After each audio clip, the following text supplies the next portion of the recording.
Salam uşaqlar, hər birinizi salamlayıram.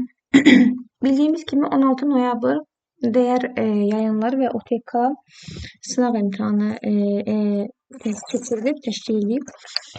OTK-nın gördüyüm sınavların hər yerdə izahları var. Dəyərin ki, çox yerdə yoxdur, tapılmır. Ona görə düşündüm ki, dəyəri izah edeyim. Siz də baxasınız, bilmədiyinizi biləsiniz. Uşaqlar, məsləhət görürəm ki, işləməyənlər videonu saxlayıb birinci misalı işləsin, ondan sonra videonun davamına baxsın, cavaba baxsın ki, görsün, cavabı tutuştursun, görsün, düz yazıb, yoxsa səhv yazıb. Yəni, əvvəlcə özünüz baxın misala. Əgər işləməmişsə, imtahanda iştirak eləməmişsə, özünüz baxın misala, görün, misalla aranız necədir? Demək, başlayaq birinci sualdan.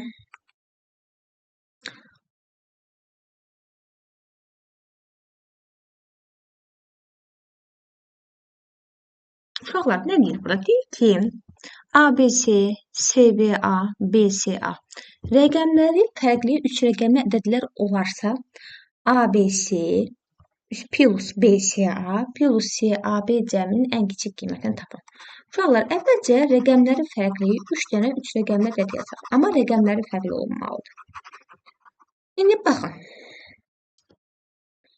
Ən kiçik qiymət dediyinə görə bir çox şagirdin yazdığı kimi, bir çox şagird bunu belə yazıb. Bir çox şagirdin yazdığı kimi A-ya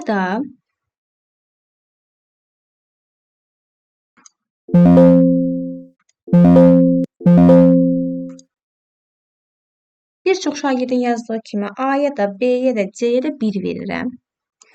A1, B1, C1. Uşaqlar, onda ABC nə olacaq? ABC 3 rəqəmlisi olacaq 111. Rəqəmləri müxtəlifdirmi? Rəqəmləri fərqlidirmi? Yox, fərqli deyil. Demək, bu yazılış doğru deyil. ABC, CAB və VCA verdiyinə görə mən əvvəlcə gəlin rəqəmlərdə rəqəm nədir, ədəd nədir, onu bilməyə çalışaq uşaqlar. Rəqəmlə ədədi fərqləndirməyə çalışıram. Çünki rəqəmlə ədəd fərqli şeylərdir. Uşaqlar, əlifbada bilirik ki, birinci hərflər var, sonra sözlər yaranır, sözlərdən cümlələr yaranır. Və riyaziyyatda da belədir. Riyaziyyatda birinci rəqəm yaranıb, daha sonra ədədlər yaranıb. Yəni, rəqəmlər ədədlərdən sonra gəlib. Olur dildə desəm. Birinci rəqəm yaranıb, sonra ədəd. Rəqəm nədir? Rəqəm budur, uşaqlar. Bax, 0, 1, 2, 3, 4, 5, 6, 7, 8, 9. Bunlar rəqəmdir. Və bunlardan hər hansı bir ədəd düzəlir. 5 rəqəmli, 4 rəqəmli, 3 rəqəmli bir ədəd düzəlir. Məsəl üçün, 4 rəqəmli bir ədəd yazaq, 1028. 4 rəqəmli ədəddir. Bir də ədədin ilk rəqəmi heç vaxt 0 ola bilməz. Birinci rəqəm heç vaxt 0 ola bilməz. Sonra qayıdıram misalıma baxıram. ABC, CAB, BCA. Dediyimə görə ilk rəqəm heç vaxt 0 ola bilməz. Ona görə A-nı da burada birinci A dayanır, ikinci də birinci C dayanır, üçüncü ədəddə birinci B dayanır. A da, B də, C də hər biri sıfırdan fərqlidir. Bunu yadda saxlamalıyam. A da, B də hər biri sıfırdan fərqli bir ədəddir. Hər hansı bir ədəddir, amma sıfırdan fərqlidir. Burada ABC çox bir ədəd ola bilər, amma cəminin ən kiçik qiyməti istədiyinə görə mən ABC-nin hər birinə ən kiçik qiymət verəcəm.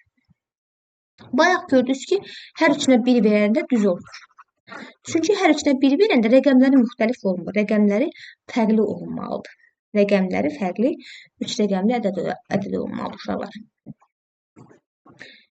Baxın, A-ya 1, B-yə 2, C-yə 3 versəm, ABC 3 rəqəmli ədədim olur 123. CAB 3 rəqəmli ədədim olur 312. CAB. BCA 3 rəqəmli ədədim olur 231. Rəqəmləri müxtəlifdirmi? Müxtəlifdir. Bundan kiçik nəsə düzəltmək olarmı? Olmaz. Olmağından ötürü ya gərək C-yə 1 verəm, ya da gərək C-yə 2 verəm. Onda da rəqəmlərin müxtəlif olmayacaq. Yəni, rəqəmlərin müxtəlif olmasından ötürü 1, 2, 3 ən kiçik qiymətdir. Ən kiçik qiymət 1, 2, 3-dür. Ən böyük qiymətin soruşsaydı 9, 8, 7 bilərdim. A 9 olardı, B 8 olardı, C də 7 olardı. Və bunların cəmini istəyir bizdə. Bunları cəmləyib tapacağıq.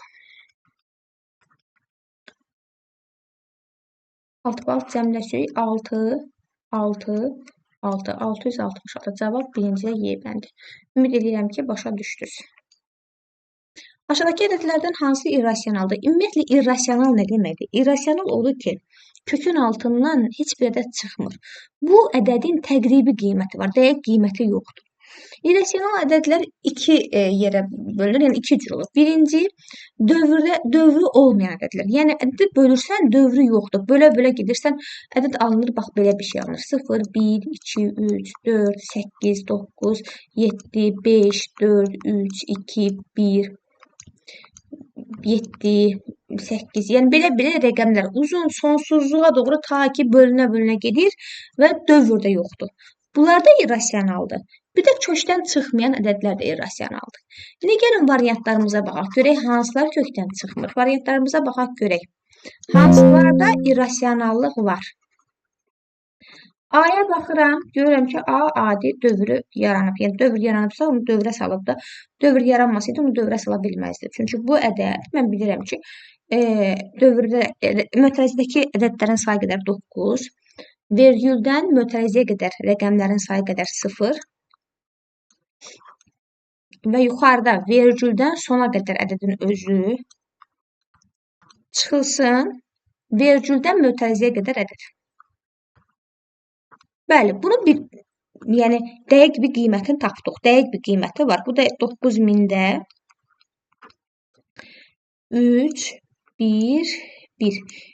2113 eləyir. Düzdürmü? 2113 eləyir. Bəli, bunun bir qiyməti var. Təqribi qiymət deyil ki, dəqiq bir qiyməti var. Dəqiq bir qiymət çıxır. Demək bu deyil. İkinci, B bəndində 49 bölü 4. 49-dan 7 çıxır, bilirəm kök altında. 49, 7 deməkdir. 4 də 2 deməkdir. Hər birini öz yerində yazaq. Demək 49 bölü 4, 7 bölünsün 2-yə bərabərdir. B bəndi buna bərabərdir. O biri variantlara baxaq, gəlin. O biri variantlara baxaq. Görək, o biri variantlarda nədir? Y bəndinə baxın, mənfi 7-də 1. Mənfi 7-də 1 elə 7-də 1, mənfi 7-də 1. Dəqiq qiyməti var da, məlumdur. Mənfi 7-də 1-dir. D bəndinə baxaq. Mənfi 0,100-də 1. Uşaqlar, mənfi kəsrin qabağında da, kökün qabağında da problem yoxdur. Kökün qarşısında mənfi ola bilər. Onu görüb qorxmayın.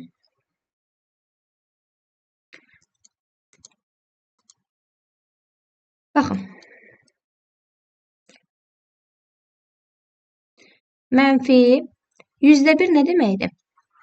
0,100-də 1. Elə 100-də 1 demək deyil. 100-də 1-dən kök 10-da 1 çıxmırmı? Çıxır. Bu da mənfi 10-da 1 deməkdir uşaqlar. Mənfi qarşıda olduğu kimi mənfi 10-da 1.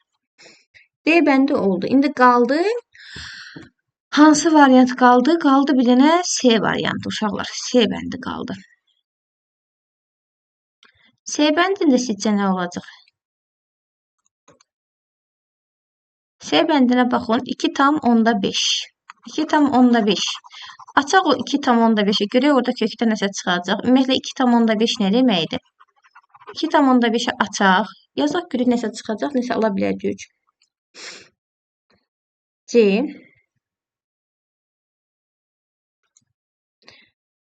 C bərabərdir. Kökün altında C-də demək 2,5. Görək buradan nəsə bir ədəd çıxırmı, yoxsa təqribi qiymət alınacaq. O da bərabərdir. 2,5 10-da 25 deməkdir. Kəsiri düzgün kəsirə çevirəndə vergüldən sonra nə qədər ədəd varsa, o qədər 0 yazın məxrəcdə 1-in arxasına. Sürətdə də ümumi başdan sona kimi ədədin özü. Bu deyir 10-da 25 və yaxud da 2,5-i düzgün olmayan kəsirə çevirin. 2-dən vurun ona, üstünə gəlin 5-i sürətdə olsun 25, məxrəcdə də olacaq zaten 10. Bunu bilirik. Uşaqlar, 10-da 25 nə deməkdir? 10-da 25. 25 burası 10-da 1 demək deyilmi? Bəli, müəllim. 25 burası 10-da 1 deməkdir. 25-dən 5 çıxır. Kökdə 11-dən heç bir şey çıxmır. Kökdə 10-da 1 olduğu kimi qalır. Yəni, bu irrasionaldır. Çünki kök altında onda birin dəqiq bir qiyməti yoxdur. Yəni onun buna dəqiq 2 deyə bilmərik, 1 deyə bilmərik, 5də 1 deyə bilmərik. Yəni bu elə kökün altında belə də olduğu kimi qalır. Ona görə də cavab burada C bəndidir. Baxaq növbəti suala.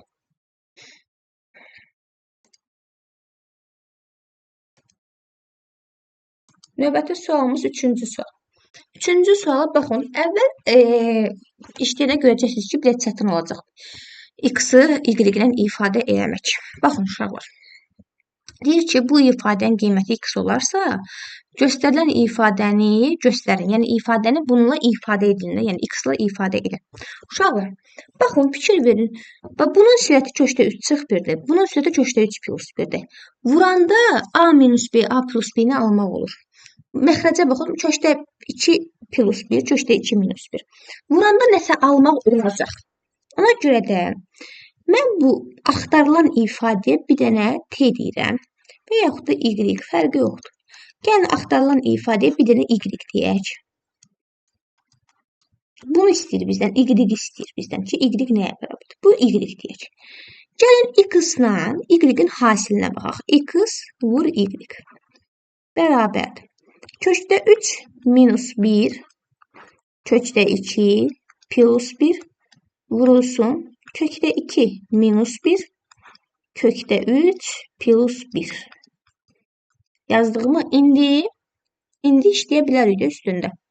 Niyə də işləməyək? İşləyə bilərik. Sürət sürətə vurulur, məxrəc məxrəcə vurulur. Nə eləyir cavab? Köşdə 2 yuxarıda olur. Köşdə 3 çıx 1, köşdə 3 vurulsun. Köşdə 3 plus 1. Aşağıda olur. Köşdə 2 plus 1, köşdə 2 minus 1. Alındı mı belə? Bərabərdir. A minus B, A plus B. Nəyin asılışıdır? A-nın kvadratı çıxılsın B-nin kvadratı asılışıdır. Demək, mən bunu birincinin kvadratı çıxılsın ikincinin kvadratı şəklində yaza bilərəm. Köşdə 3-ün kvadratı çıxılsın 1-in kvadratı. Aşağıdakini də köşdə 2-nin kvadratı çıxılsın 1-in kvadratı kimi yaza bilərəm. Köşdə 3-ün kvadratı zaten məlumdur ki, 3-dür. 3-dən 1 çıx. Aşağıda da köşdə 2-nin kvadratı da 2-dir. Köklə həmişə 2. Hesabi köklə kvadrat həmişə lor dildə desəm ixtisar gedir. Yəni, bir-birini aparır, kökün içindəki ifadə qalır. Cavab edir 2 yuxarı, aşağıda da bölünsün 1. Yəni, cavab edir 2. X vurulsun Y-i mən nə aldım? 2. Məndən nə istəyirdi? Y-i. Çünki demişdi ki, Y-i X-la ifadə elə. X vur Y-i 2 aldığıma görə mən buradan Y-i tapa bilərəm. Şöyle rahatlığı ilə. Y-i tapanda, vuruqlarda, məchul vuruğu tapanda hasili məlum vuruğa bölürük. 2 bölünsün X. Demək, onda burada cavab nədir? 2 bölünsün X. C bəndi. Ümid edirəm, başa düşdünüz. Çox asan suallar idi uşaqlar. Çətin suallar deyildi. Çox asan suallar idi. Həndəsənin əsas anlayışlarda 4-cü sual. Burada paralel xətləri uzatmaq lazımdır. Paralel xətləri gəlin uzadaq. Uzadaq ki, belə şəkildə də vəbşi çalışın paralel xətləri uzadın ki, orada kəsəni görün, daxili çərpaz bir tərəfli bucaqları görün. O B-ni silin, B-ni biraz yuxarıdan yazın. Bura B-dir. Uzatdım mı? Uzatdım. Baxın, bu 4 alfa ilə bu 4 alfa bərabər deyil. Axı, qarşılıqlı bucaqlarda bir-birinin qarşısına deyil, bərabərdir. Bu 4 alfa ilə, baxın, buradakı, yəni bucaq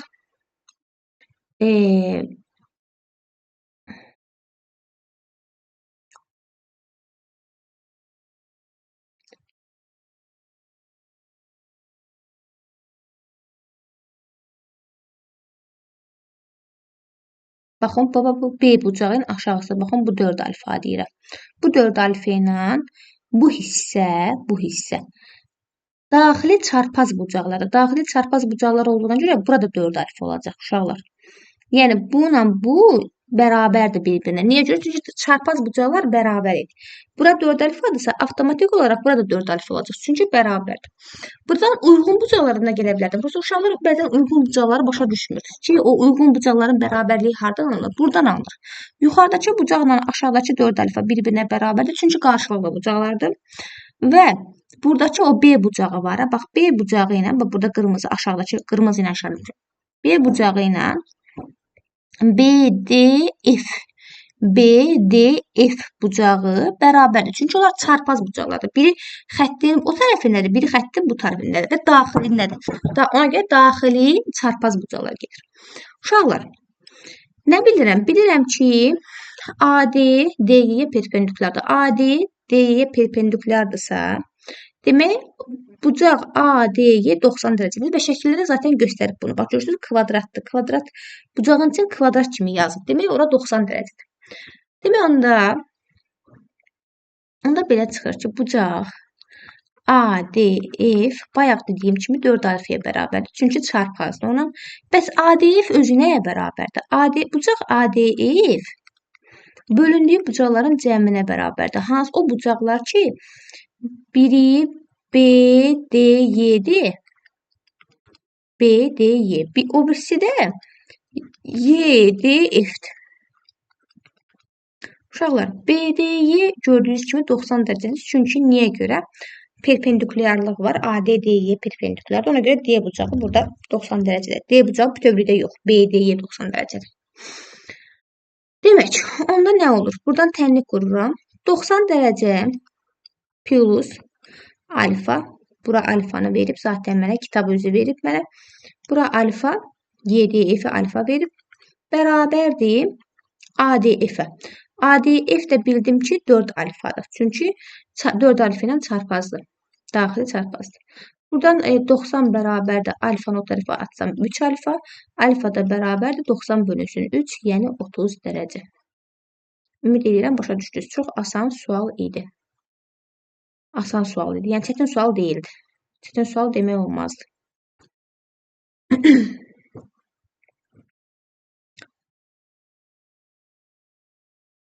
Dəqiqə uşaqlar. 3-cü sualı, 4-cü sualı işlədik. 5-ci sual. Bir çox uşağın səhv yazdığı həmin o sual. Fuad pulunun 9'da 1 hissəsinə top, 6'da 1 hissəsinə isə futbol ayaqqabısı alıb. O pulunun hansı hissəsini xərcləyib? Uşaqlar, pulun 9'da 1 hissəsinə top alıb. 6'da 1 hissəsinə də futbol ayaqqabı alıb. Həm 9'da 1'i xərcləyib, həm də 6'da 1'ini xərcləyib. Hər ikisini xərcləyib. Və məndən də nə qədər xərclədiyini soruşur. Ona görə toplayacağam.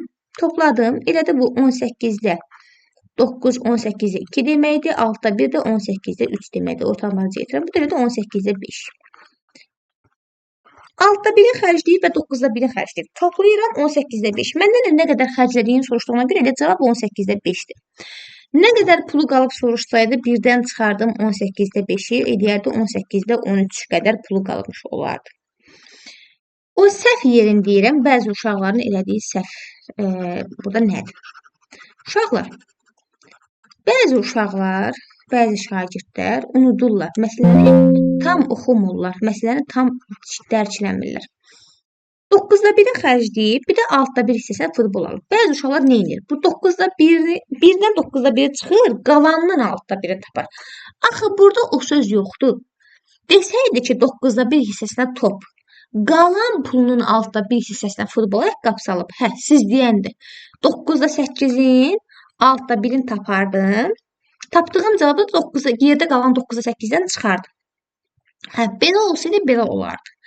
Amma bu belə deyil, axı. Çox uşaq belə deyib. 9'da 8'in 6'da 1'ini tapıb, 9'da 8'dən də aldığı cavabı çıxıb. Amma axı qalan sözü yazılmayıb orada. Qalan söhbəti yoxdur orada.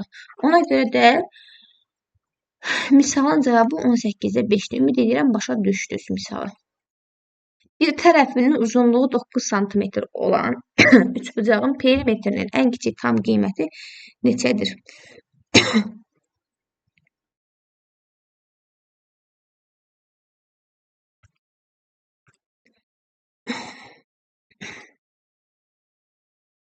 Bəli, yazır səsimizi əla.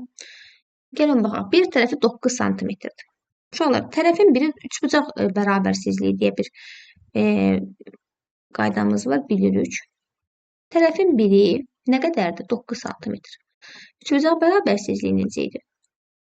Üçbucağın bir tərəfi digər iki tərəfin cəmindən kiçik, fərqindən böyük olmalıdır. Tutaq ki, bura A-dır, bura B-dir, bura 9-dur. Sırası üçbucaq bərabərsizliyini yazıram. A çıx B fərqinin modulundan böyük, cəmindən kiçikdir. Uşaqlar, mənə deyir ki, ən kiçik tam qiyməti neçədir? Baxın, perimetr nə deməkdir? Perimetr A plus B plus C deməkdir. Düzdürmü? Demək, birinci tərəfdən işimiz yoxdur. Birinci tərəf onsuz da çox vaxt 9-dan ən axırda qoysuq, ən kiçik qiyməti qoysuq 9-dan kiçik olacaq. Amma ikinci tərəfə baxın. A plus B böyük olmalıdır 9-dan. Burada da A plus B var. Burada da A plus B var. A plus B 9-dan böyükdür. Onda A plus B-nin ən kiçik qiyməti nə olacaq? 9-dan böyük ən kiçik nədir? 10. 10. C nədir? C-də üçüncü tərəf məlum. Üstə 9. 10 üstə 9 cavab 19.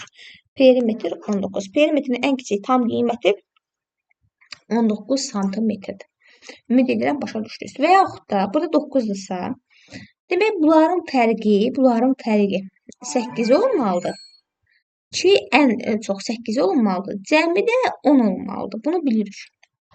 Ona görə də cəmi, məsəl üçün mən bura 8 qoysam, bura 0 qoysam, elə üçbucaq olmur. Üçbucağın üç tərəfində qiymət olmalıdır. Ona görə bura 9 qoyuram, bura 1 qoyuram.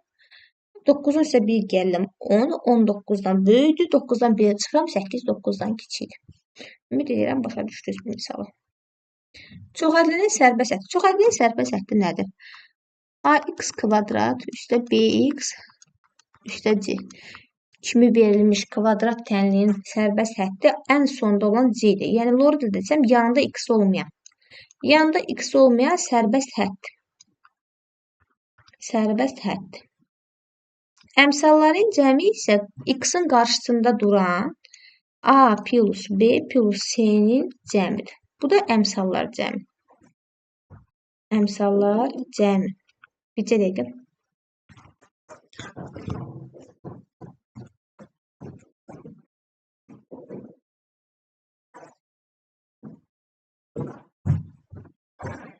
Baxın, verilən üçhədliyə baxaq. Verilən çoxhədliyə baxaq. Kvadrat tənliyi. AX-in kvadratı çıxılsın 4x. 4x-dir, orada səhv yazmışam. 4x üstə 2a plus 2. Uşaqlar, nəyin yanında x yoxdursa o sərbəst həddir. Baxıram ki, bax sonda 2a plus 2-nin yanında qabaqda da müsbət var deyə müsbət götürürəm. 2a plus 2-nin heç birinin yanında x yoxdur. Demək, bu sərbəst həddir. Sərbəst hədd 8-ə bərabərdir. Buradan a-nı tapıram. 2a bərabərdir 6-ya. A da bərabərdir 3-ə. A-nı tapdım mı 3? A 3-dür. Gətirib a-nı qoyuram yerinə. Baxın, burada a x-in kvadratıdır. A-nı yerinə qoydum. Burada oldu 3x-in kvadratı. Burada da zaten sərbəst həddi. A-nın yerinə 2 qoyanda 2a plus 2 8 eləyir zaten. Sərbəst həddi də bizə verib. Qoymağa da ehtiyac yoxdur. Bu da 8-dir. Deyir ki, əmsalları cəmin tapın. Əmsalları cəmin tapmaq lazımdır. Uşaqlar, birinci həddin əmsalı 3-dür. İkinci həddin əmsalı 4 deyil, mənfi 4-dür. Mənfi 4-dür. Baxın, qarşısında mənfisi var. Üçüncü həddin əmsalı isə müsbət 8-dir. Bunların cəminə baxırıq. O da eləyir 3, müsbət mənfiyə dəyər olur mənfi. Mən pozanım niyə belə zəif işləyir? Baxın.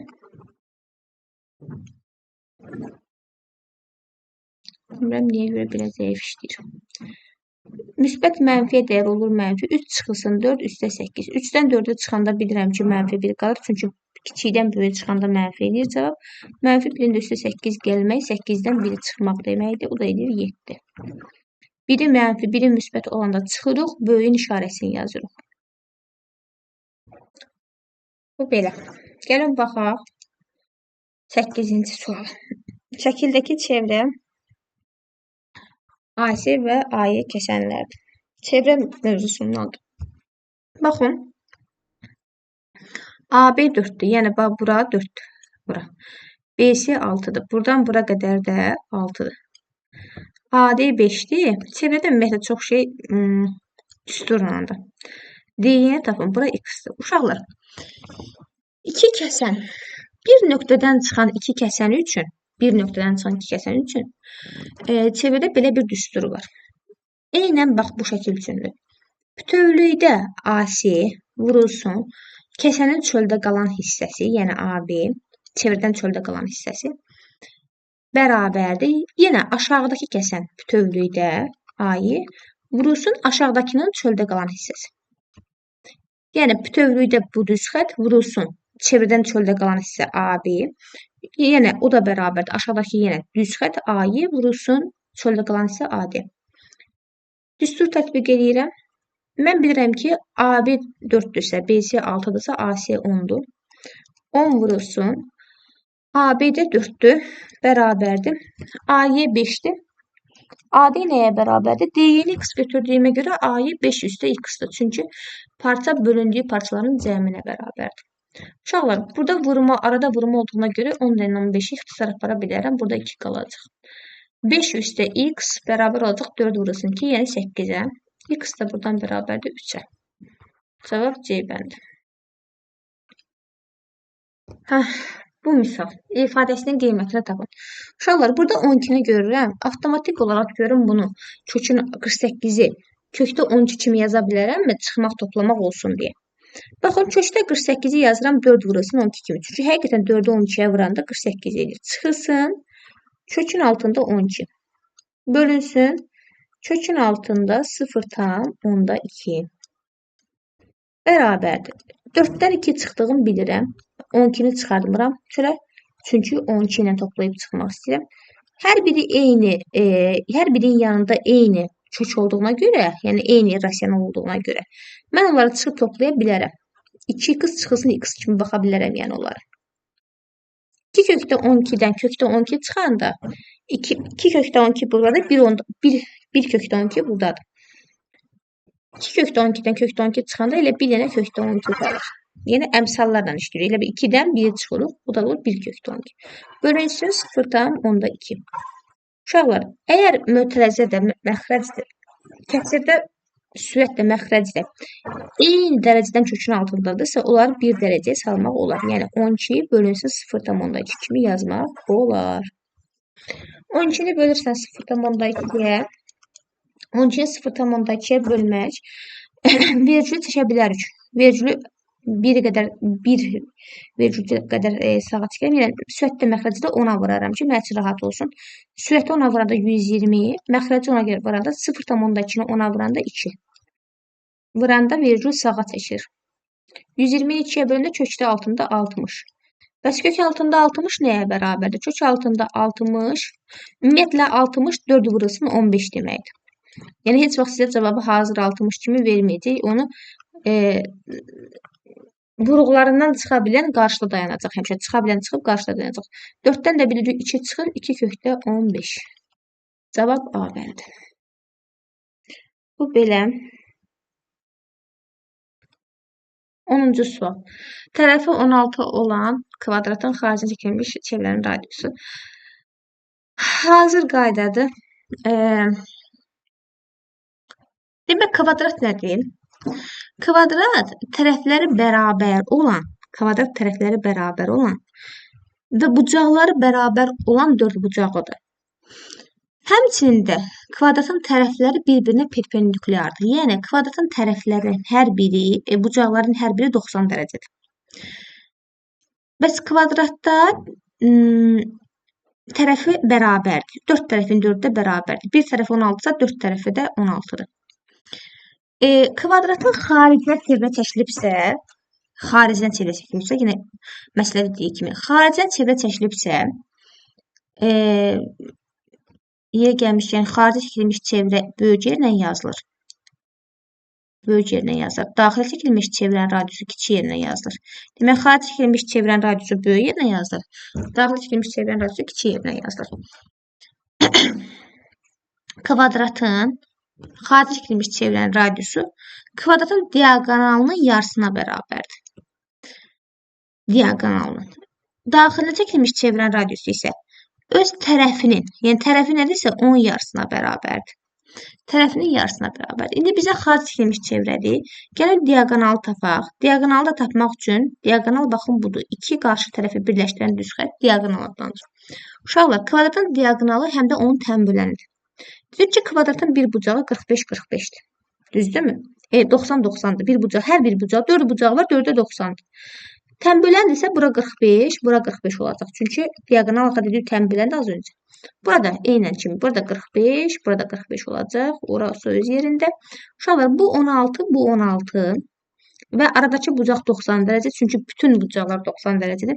90 dərəcəli bucaqda 2 katet 16-dırsa, qaydamız var idi. Düz bucaqlı, üç bucaqda 2 katetlərin hər biri A-dırsa, hipotenuz A köşdə 2 olur. Demək, bu diaqonalda 16 köşdə 2'dir. Onun qaydamız var. Qayda kitablarını açıb baxsınız, yadınıza düşəcək ki, həqiqətən də 45 dərəcəli düz bucaqlı, üç bucaqda 2 tərəf bərabər olur. 2 tərəf bərabər olduğundan Pifaqor ora yürüdəndə, Pifaqor ora yeridəndə istər-istəməz hipotenuz katetləri köşdəki mislinə bərabər olur. Yəni bir katetin köşdəki mislinə bərabər olur. Demək, diaqonalımız nə oldu? 16 köşdə 2. Onda xarici çəkilmiş çevirən radiusu nəyə bərabərdir? 16 köşdə 2 bölünsün 2. 16 köşdə 2-ni də 2-yə böləndə 8 köşdə 2 edir. Cavab. Cavab 8 köşdə 2. Növbəti sual.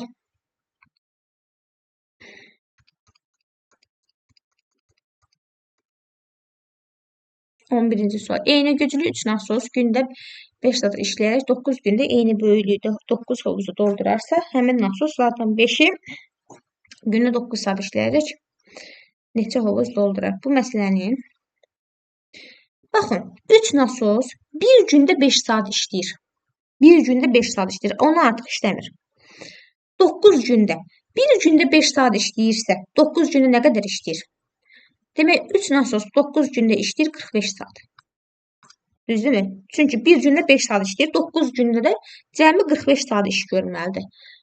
9'u vururam 5'e 45 saat. Uşaqlar, o birisində həmin nasoslardan 5'i gündə 9 saat işləyərək 5'i gündə 9 saat işləyərək neçə gündə? 6 gündə olmalı, səhvləmirəmsə. O sözü yazmamışam burada. Səhvləmirəmsə, burada 6 gündə sözü olmalıdır. Səhvləmirəmsə.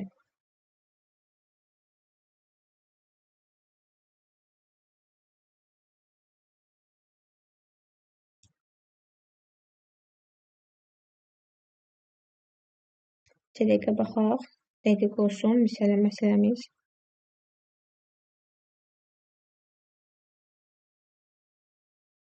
Hə, 6 gün. 9 saat işləyərək 6 gündə, bax burada 6 gündə sözü var. 6 gündə eyni böyüklükdə hovuzu neçə hovuzu doldurar. Uşaqlar, bir gündə 9 saat işləyib, cəmi də 6 günü var. Demək, 9 saat işləməkdən ötürü 6 gündə cəmi ümumilikdə 54 saat bilir. Demək, birinci 45 saat işləyib, ikinci 54 saat işləyib. Bunu hardan bildim? Bir gündə işlədiyi saatı ümumi günə vurdum. Yəni 9 günü 5 saata vurdum, 6 gündə 9 saata vurdum. İndi bu tipli məsələlər üçün ən rahat üsul budur. Ən rahat üsul budur uşaqlar. Ortada işi yazırsınız, işi, yəni görülən işi. İş nədirsə o. Sağda yazırsınız işçini, yəni işi kim görür, nə görür o. Solda da yazırsınız, sağda da yazırsınız zamanı. Zamanı. Aşağıda da yenə eyni, aşağıda da elə. Üçlü tənasüb deyirlər buna. İş, zaman. Uşaqlar, bunların üçü işçi işlə düz mütənasibdir. İş də zamanla düz mütənasibdir. Ona görə, bunlar belə olduğuna görə, bunlar belə çarpaz vurulacaq, bərabər olunacaq, o birisi də çarpaz vurulacaq. İndi gəlin baxaq, görək necə yazılır. Bax, Mən burada işçim nədir? Mən burada işçim nəyi doldurur? Hovuzu doldurur. Nə doldurur hovuzu? Nasos doldurur. İşçim nasosdur. 3 nasos. Bəs iş nədir? İşdə doldurduğu hovuzdur da, yəni gördüyü işdir. 3 nasos 9 dənə hovuzu doldurur. İş budur. Neçə saata? 45 saata. 9 vurursan 5, 45 saat. İşçi, iş, zaman. Aşağıda da yenə eyni. Aşağıda da 5, həmin nasoslardan 5'i. Yenə 5 nasosun altından. Yenə məndə uje burada neçə nasos hovuzu doldurar? Hovuz yoxdur. X-dır hovuz. Amma bilirəm ki 9 saat işləyərək 6 gündə. Yəni 54 saat işləyib. Baxın, belə yazdım mı? Yazdım. Bilmirəm, mənim qələmlə nə oldu?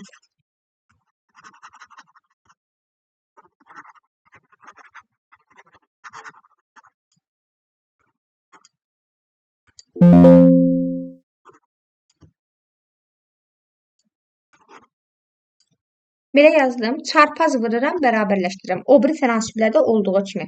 İkili tənasüblər demək olar ki, eyni olacaq. Amma ortada iş olmalıdır. Sağda zaman olmalıdır, solda işçi. Uşaqlar. Ceybəndə. Baxın, çarpaz. 3'ü vururam x-a, x-i vururam 45'e. 3 vurursun 45, vurursun x, bərabərdir. Yenə çarpaz. 5'i vururam 9'a, 9'u vururam 54'e. 5 vurursun 9, vurursun 54. Hər tərəfi sağla sola ixtisar apara bilərəm, əgər nəsə ixtisar gedirsə. Gəlin elə 45 ilə 5 vurursun 9 nədir? 45. Sağda. Bax, bu da 45'dir, bu da 45'dir. İxtisar apardım. Nə qaldı? 3x bərabərdir 54. 3x nə vaxt 54'ə bərabər olur?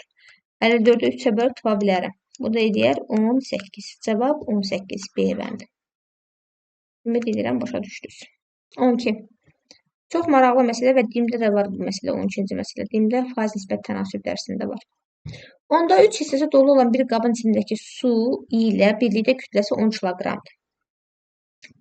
Onda 3 hissəsi dolu olan bir qab içindəki su ilə birlikdə kütləsi 10 kiloqramdır. Qab tamamilə dolu olduğunda 24 kiloqram olarsa, boş qabın kütləsi neçə kiloqramdır? Uşaqlar, bir dənə qabım var. Həm qabımın öz kütləsi var. 100 qram, 500 qram, 4 kilo, 5 kilo. Həm də için tutumu var. Yəni içindəki suyun kütləsi var. Ona görə boş qabın kütləsi, boş qabın kütləsi. Bilmirəm, heç birində bilmirəm. Boş qabın kütləsi olsun x. Qabın içinin tutumu, yəni içindəki suyun kütləsi. Qabın içinin tutumu. İçinin kütləsi. Yəni qapsız da içi nə qədər tutur o. İçinin kütləsi olsun y. Balonlar olur, 3 yolluq balonlar. Deyirsiniz ki, bu 2 litr su tutur. Bax, bu 3 litr, bax, o y odur. Yəni nə qədər su, orada balonun kütləsini nəzərə almırsınız ki, balon 100 qramdır, 500 qramdır, 300 qram nəzərə almırsınız ki, bir dənə balonun içi nə qədər su tutur, onu deyirsiniz. Bax, bu qabın içinin kütləsi deyəndə onu nəzərə tutar ki, yəni bu vedrə və yaxud da vedrə deyil, betondur, nədir, o nə qədər su tutacaq, nə qədər kütlə tutur. Uşaqlar, deyir ki, onda 3 hissəsi doludur. Dolu olan bir qabın içindəki, onda 3 hissəsi dolu olan bir qabın içindəki su ilə birlikdə kütləsi 10 kiloqramdır.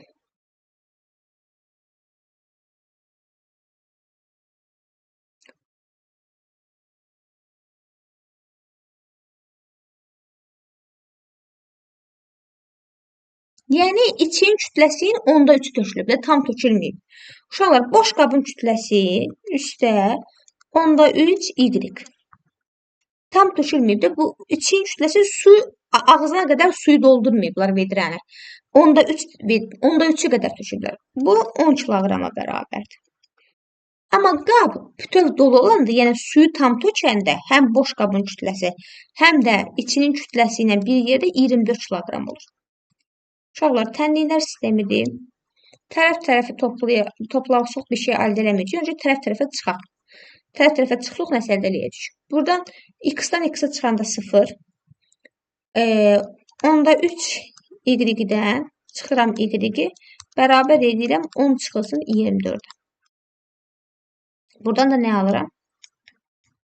Onda 3-dən y çıxanda bilirsiniz ki, mənfi onda 7 alınır. Bərabərdir mənfi 14. Mənfilər gedir, y bərabərdir 14 bölünsün onda 7.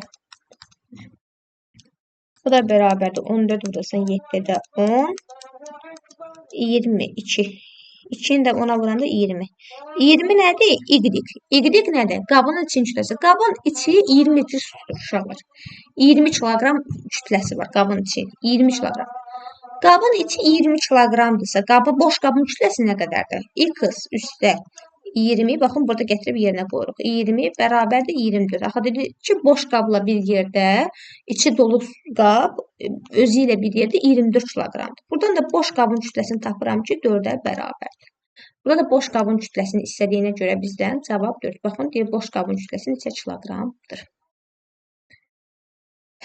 Gəlin baxaq 13-cü suala. 11-ci sual. 12, 13. Tənliklər sistemi. Tənliklər sistemi bilirik ki, mənfi ilə müsbətin gedməsi üçün mən görürəm ki, burada mənfi 1 y ortadadır, müsbət 1 y aşağıdadır. Onların getməyi üçün yuxarını aşağıdan toplayıram. X üstə 2x, 3x, mənfi y üstə y ixtisar gedir bunlar. 0 qalır, bərabərdir 7 üstə 26, o da edir 33. X bərabərdir 11, 11 çıxılsın y bərabərdir 7, y də bərabərdir 4. Çünki 11-dən 4-ü çıxanda 7 qalır. Biri 11-dir, biri 4-dür. Cəmləri də 15. Çox asan sual. Tənliyini həll edin. Ortaq məxrəci gətirək. 3-dən 4-ə ortaq məxrəc bilirəm ki, 12-dir. 12-ni 3-ə böləndə 4 edir deyə bunların hər sürət 4-ə vuracam. 12-ni 4-ə böləndə 3 edir deyə sürəti 3-ə vuracam. Birincinin sürəti olacaq 4 vurulsun 2x çıx 6 çıxılsın. İkincinin sürəti olacaq 3 vurulsun 3x çıx 4. 3-ü mən hər birinə vurmalıyam. Bərabərdir. Mənfi x bölünsün 6. Neynirəm? Vururam adi qaydada. 8x çıxılsın 32 bölünsün 12 çıxılsın 12 9x bu 3 idi. Çıxılsın 12. 3-ü 4-ə vuranda 12. Bərabərdir. Mənfi x bölü 6. Bunları eyni sürətə gətirirəm. Bunları eyni sürətə gətirəndə ortadakı çıxma ikincinin sürətinə istər-istəməz təsir edəcək. 8x çıxılsın 32 çıxılsın 9x. Bax, bu çıxma gəlib bu içəri təsir eləməlidir. Çünki mənfidir axı. Mənfi gəlib içəri təsir edəcək. Onları bir sürətə gətirəndə çıxılsın 12 yox, üstə 12 olacaq. Bölünsün 12. Uşaqlar, buradakı altında 12 deyirəm. Yəni, ortaq məxrəc 12-yə gətirirəm ki, məxrəclər bərabər olsun, mən bir dənə sürətləri bərabərləşdirim. Məxrəci 12 eləmək üçün 2-yə vurdum. Ona görə sürətdə məcburam 2-yə vuram. Sürətdə nə olur? Mənfi 2x. Niyə görə? Çünki sağdakı məxrəclə soldakı məxrəci eyni olsun. Mən sürətləri bərabərləşdirim bir dənə. Demək, yuxarıda nə qalır? Yuxarıda qalır. Ümid edirəm, düz yazdıq, səhvimiz olmadı. Yuxarıda nə qalır? Demək, burada səhv eləmişik. 4-ü 6-ya vuranda 24 edir. 4-ü 6-ya vuranda 24 edir. 32 eləmir. 24 yorğuna. 8x-dən 9x çıxanda mənfi x. Mənfi 24-ün üstə 12 gələndə çıxılsın 12. Bölünsün 12 bərabərdir. Mənfi 2x bölünsün 12. Uşaqlar, məxrəclər bərabərdirsə sürətləri könül rahatdır. Məxrəc atıb sürətləri bərabər edə bilərsiniz. Çünki məxrəclər bərabər olanda ixtisar gedir. Mənfi x çıxılsın 12 bərabərdir 2x. X-i o tərəfə keçirdim. Mənfi 2x-i. Keçirdəndə müsbət keçir. Çünki mənfi 2x olur müsbət 2x. Çıxılsın 12-də yenə öz yerində qalır. Bərabərdir 0. Mənfi 1x üstə 2x. Mənfi ilə müsbət olanda deyirik ki, çıxırıq müsbətə, böyüyün işarəsini yazırıq. 2-dən 1-ə çıxanda bilirəm ki, 1x edir. Müsbət x. X çıxısına 12 bərabərdir 0, x da bərabərdir 12. Çünki 0-ın üstə 12-dən də 12 edir. Ümid edirəm, başa düşdünüz. Şəkildə ABC-yi. Romb nədir? Romb kvadrata bənzir, amma kvadrat deyil. Kvadratla rombun eyni xüsusiyyəti odur ki, kvadratın da rombun da hər birinin 4 tərəfi, hər birinin 4 tərəfi var və 4 tərəfin 4-ə bərabərdir. Amma fərqləri odur ki, rombun bucaqları bərabər deyil və 90 dərəcədə deyil. Rombun bucaqları fərqlidir. Sadəcə qarşı bucaqları bərabərdir. Qonşu bucaqları isə cəmi 100. Yəni yanaşı bucaqları, bir xətt altında duran bucaqların cəmi isə 180-dir. Uşaqlar, gəlin indi baxaq.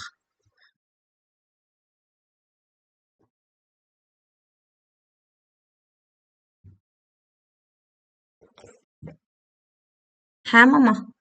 Alo? Hə? Hə, yox, dərsim var ya, ona görə gələ bilməyəcəm, dərsdəyəm. Hə.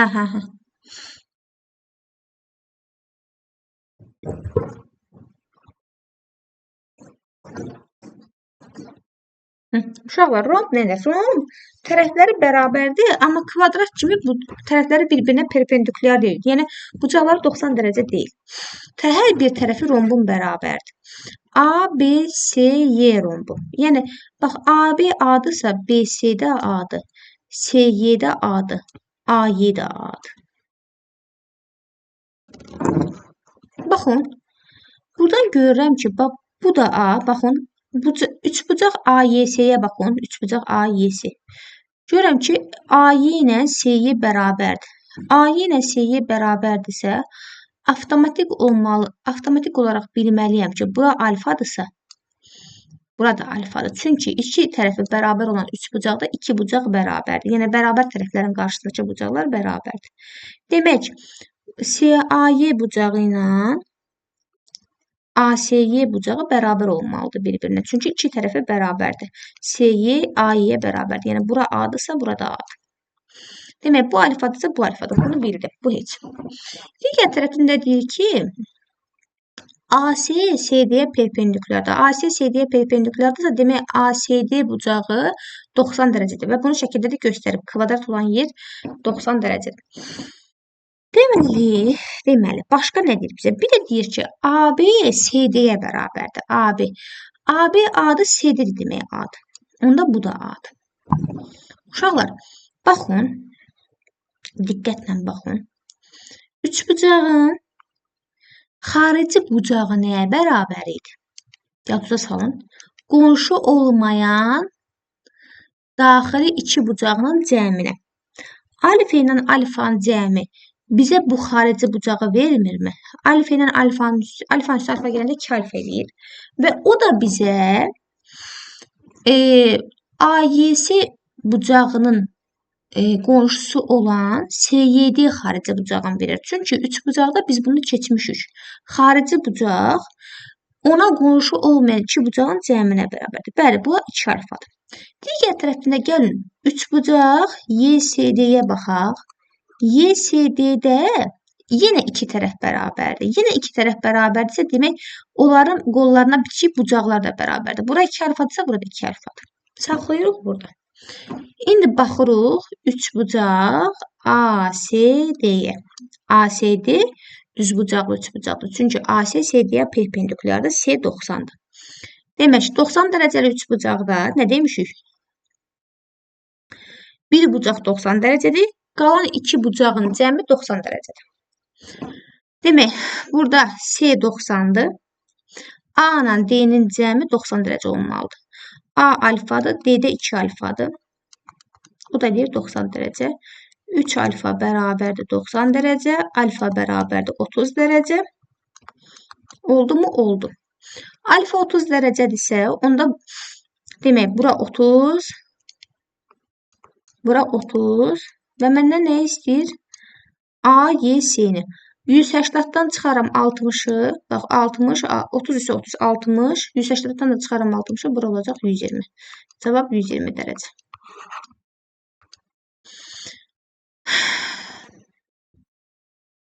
Çoxluqlar.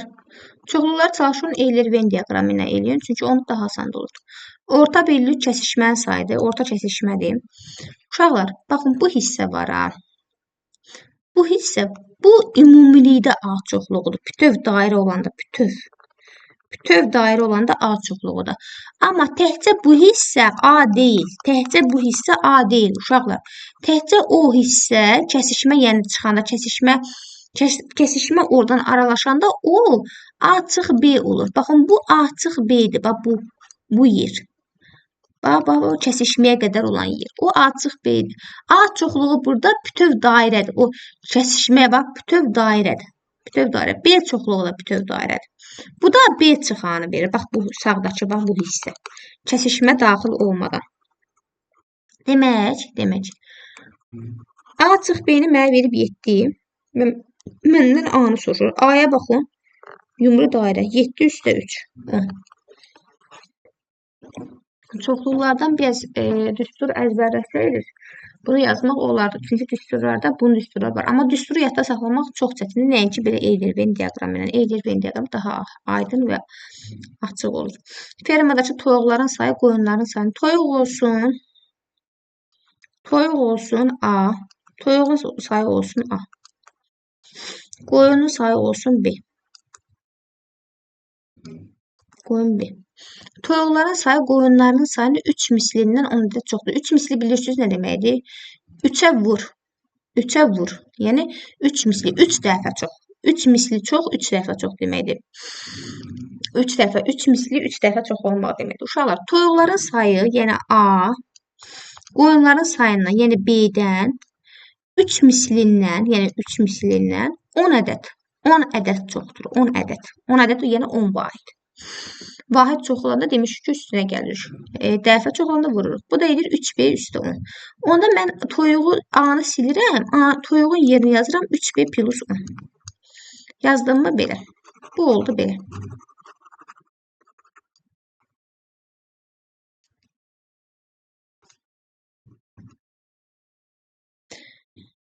İndi bu fermadakı toyuqların və qoyunların ayaqlarının sayı 620 olarsa.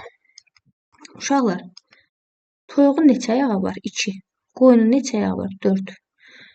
Toyuğun ayağı ilə cəmi, yəni məsəl üçün 2 dənə toyuq varsa, demək olar 4 dənə ayaq var. Çünki hərəsində 2 ayaq olur. Yəni toyuğun ayaqları ilə qoyunun ayaqlarının cəmi 620-dir.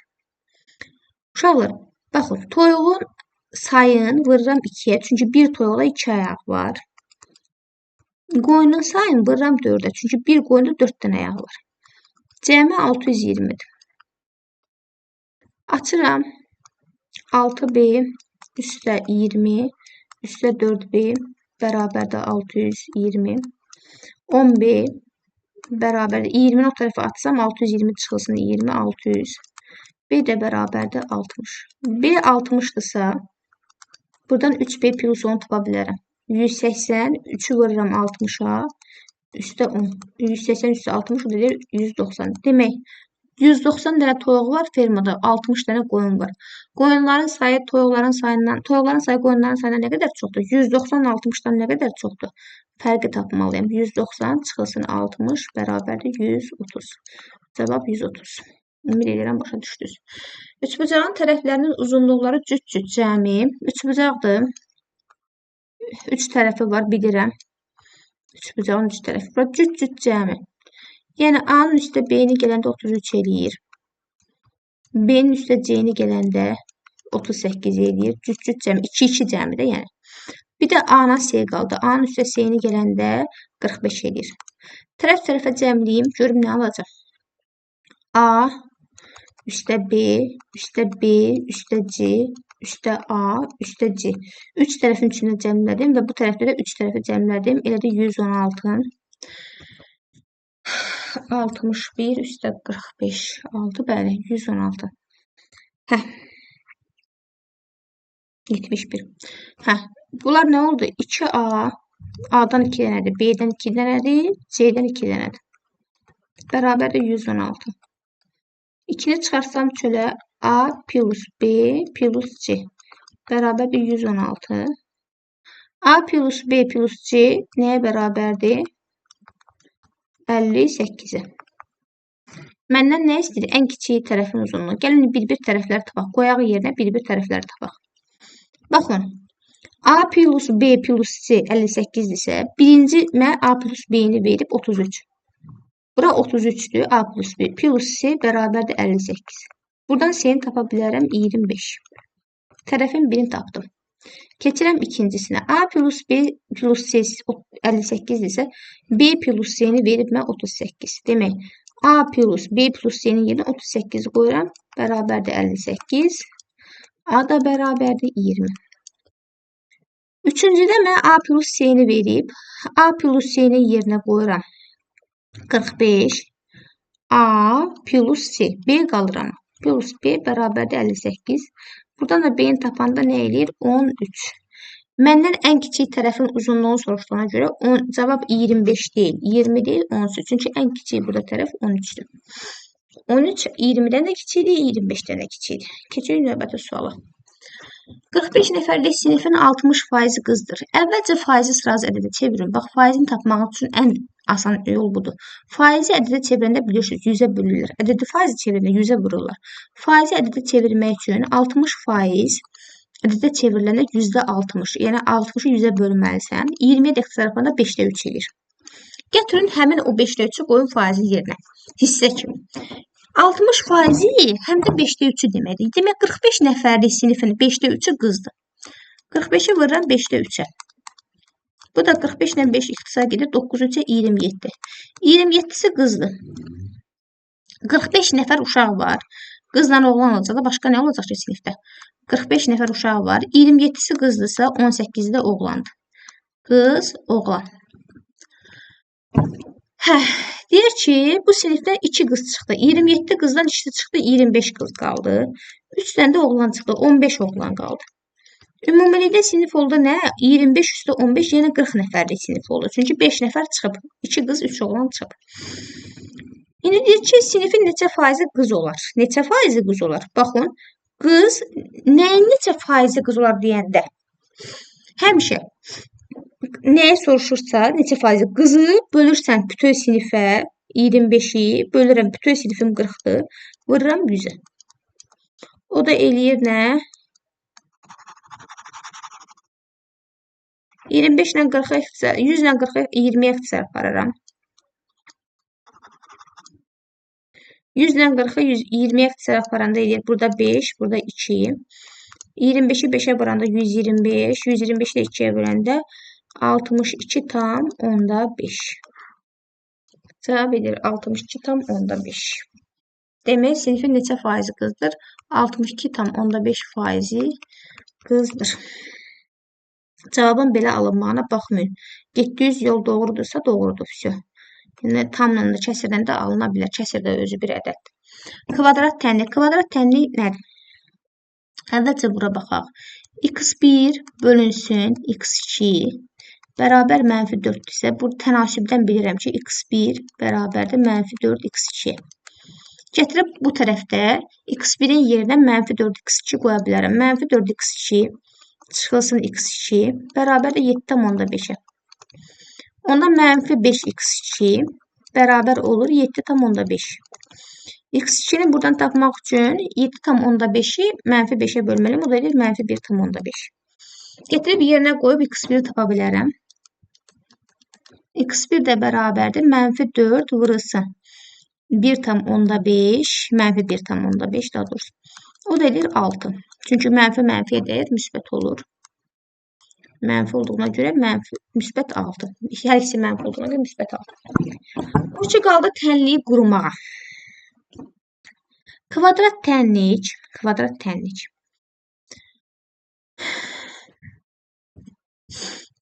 X-in kvadratı plus px plus q bərabərdir 0 kimi qurulur. Burada p tənliyin köklərinin cəminin əksidir. Yəni, köklərin cəmi nədirsə, onun əksi, bax, P-ni, onun qiymətinin əksini qoyursan. Q isə köklərinin hasilidir. Bax, sərbəst hədd isə tənliyin köklərinin hasilidir. Mən tənliyin köklərini tapmışam. X1-im nədir? 6, X2-im də -1,5. 6-dan -1,5-i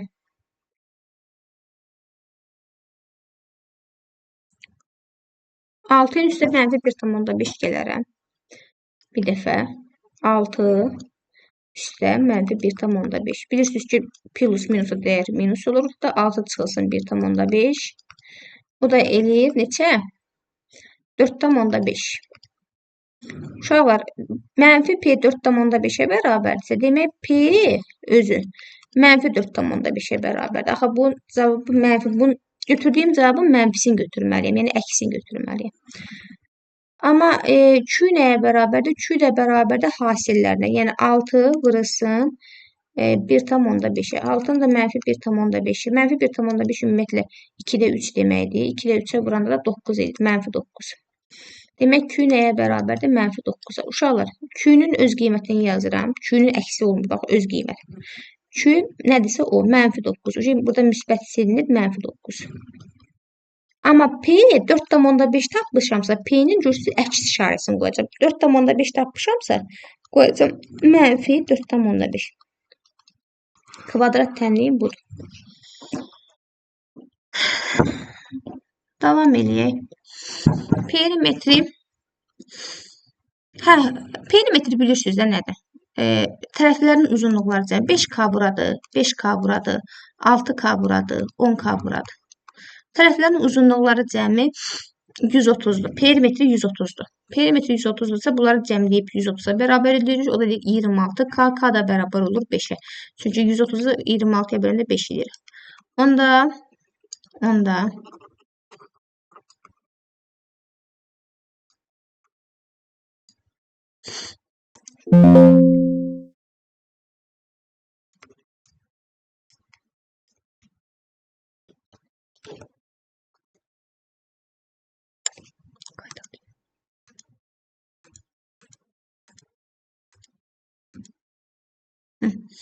onda bura nə olur?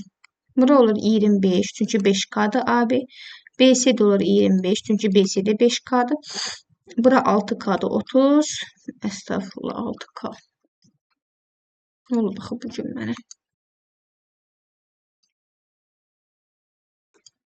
6K 30, 10K 60. Uşaqlar, hündürlüyün istəyir. Hündürlük, trapesiyanın ikənə hündürlüyünü çəkirəm. Bax, hündürlük. Hər iki dənə, sağda da solda da düzbucaqlı üçbucaq yaranır. 5K tapmışam. 5K olanda bura 50 olur. 5 tapmışam, 5'i 10'a vuranda 10K 50 eləyir. Bura 50'dir. Trapesiyada belə bir xüsusiyyət var ki, iki hündürlüyü çəkəndə BC ilə bu aşağıda qalan hissə parallelogram olur deyə bu BC ilə aşağıda qalan hissə bərabər olur. Yəni bura 25 olur. Bura 25 olur. Ümumilikdə AD də 50 olduğuna görə demək bununla bunun cəmi də 25'dir. Çünki 50-dən 25'e çıxanda 25 qalır. Bir tərəfdə x götürürəm, bir tərəfdə 25 çıx x. Hər iki hündürlüyü də trapesiyada bərabərdir. Ona görə bir dəfə h-ın kvadratı bərabərdir 25'in yəni 25'in kvadratı yenə 625 çıxılsın x-in kvadratı Pifagor teoremi. Düzbucaqlı üçbucaqlı hündürlüydür. Bu da düzbucaqlı üçbucaqlı. O biri tərəfdə də h-ın kvadratı bərabərdir 30'un kvadratı. 30'un kvadratı yenə 900 çıxılsın 25 minus x-in kvadratı mütləzdir. Bunları bərabərləşdirib x-i tapırıq. Sonda da x-i tapdıqdan sonra da x-i nə tapmışıqsa Pifagordan hündürlüyü tapırıq. Ümid edirəm ki, aydın oldu. Bunu özünüz işləyib taparsınız. Radiusu 12 olan çevrənin radiusu 15 daha doğrusu. Radiusu 15'dir. Əla. Radius bilirsiniz nədir? Mərkəzdən çevrənin toxunma nöqtəsinə qədər olan məsafə, yəni çevrənin nöqtəsinə qədər olan məsafə, çevrənin öz nöqtəsinə qədər olan məsafə. Radiusu 15'dir. AMB qövsünə söykənən AMB mərkəzi bucaqda təpəsi mərkəzdə olan bucaqdır. AMB. Mərkəzi bucaq elə qövsün özünə bərabərdir. Amma daxili bucaq qövsün yarısına bərabərdir. Burada bir dənə deyir daxili bucağım var.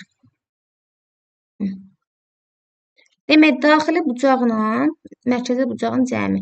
Uşaqlar, baxın, daxili bucaq bunun yarısıdır. Ona görə mərkəzi bucaq 2 alfadırsa, yəni qövs 2 alfadırsa, mərkəzi bucaq da 2 alfa olur. Amma daxili bucaq alfa olur. Çünki daxili bucaq mərkəzi bucağın yarısına bərabərdir. Demək, bunların cəmi 216-dır. 2 alfa üstə alfa, 3 alfa 216-ya bərabərdir. Alfa bərabərdir 72. Alfa 72-dirsə, bu bucağım 108-dir.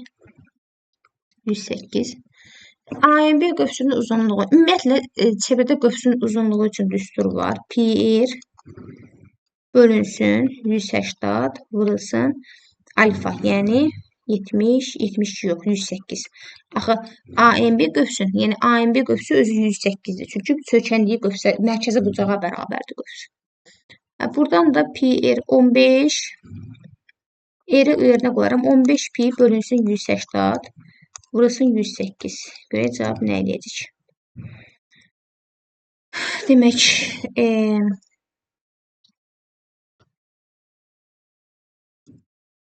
15-i 18-ə böləndə 15-i 180-ə böləndə 1, 12 qalır burada. 12. 108-i də 12-yə böləndə səhv eləmirəmsə 9 eləyir. 9 pi.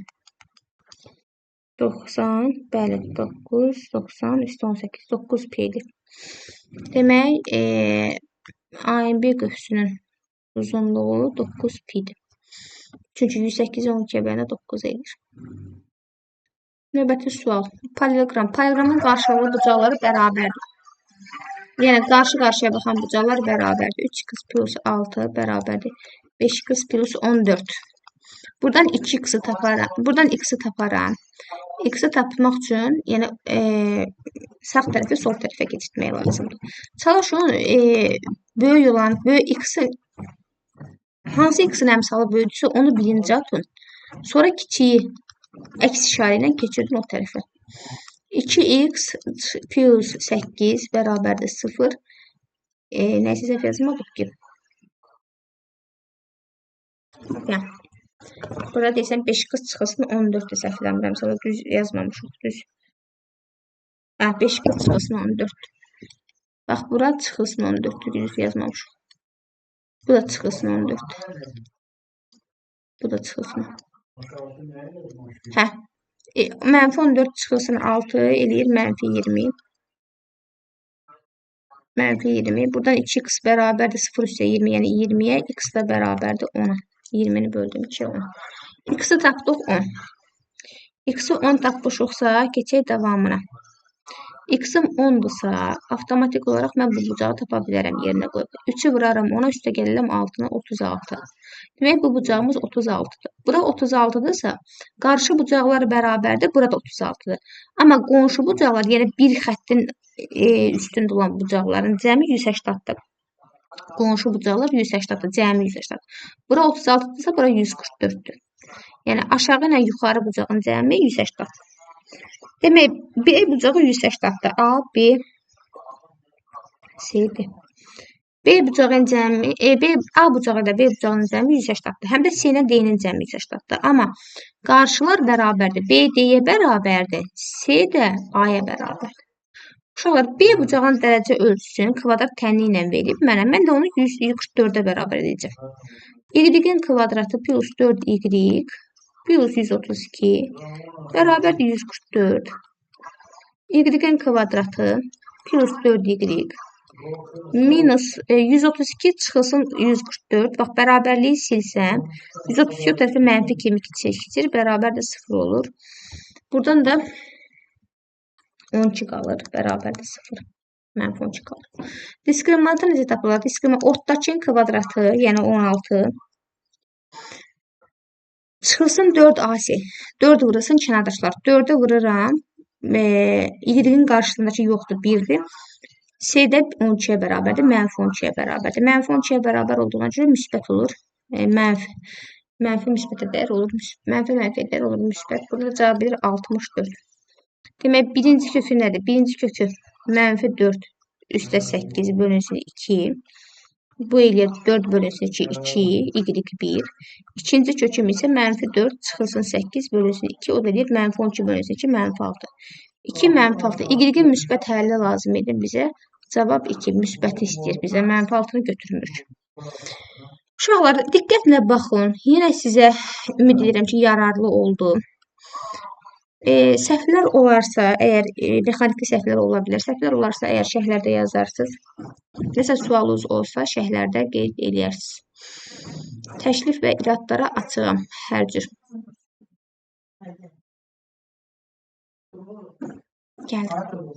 Gəl.